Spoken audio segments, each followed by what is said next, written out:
So next we have Kelly, who is our Fez-wearing class president.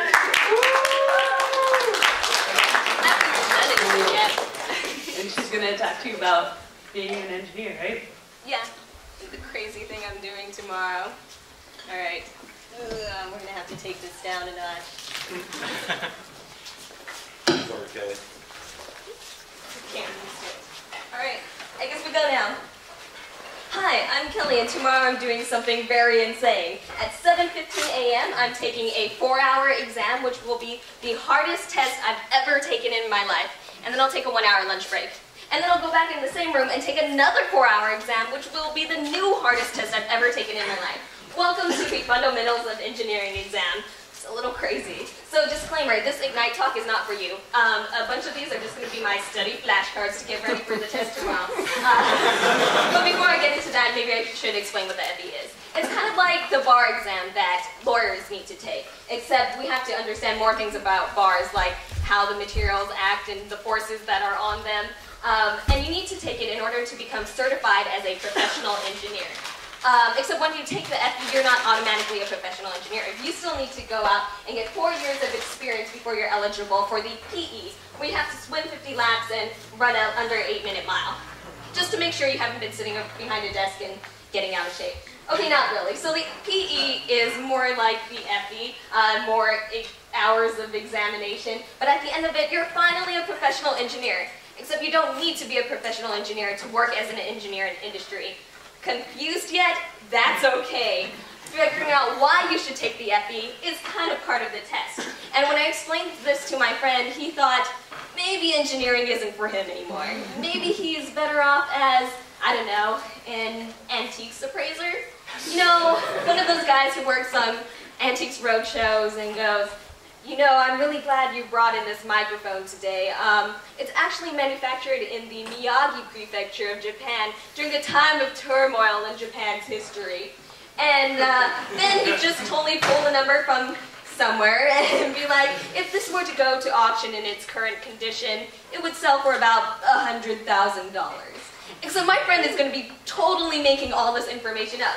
He figures you appraise some things too low, you appraise other things too high, 50-50, it all evens out in the end. Maybe you'll even profit.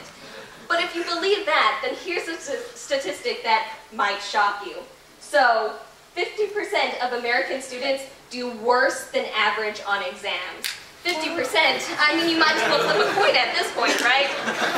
Well, not really, because that's how statistics work.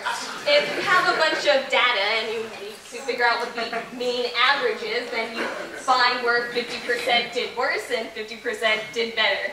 And that's how you find the average, because life is really just statistics, right? Well, wait, did I say life is statistics? I meant statics. Life is like statics. So you're this free body and you have all these forces acting on you and you have to figure out how these forces add together to put you in equilibrium or maybe force you in a certain direction. Because life isn't just statics, it's dynamics too.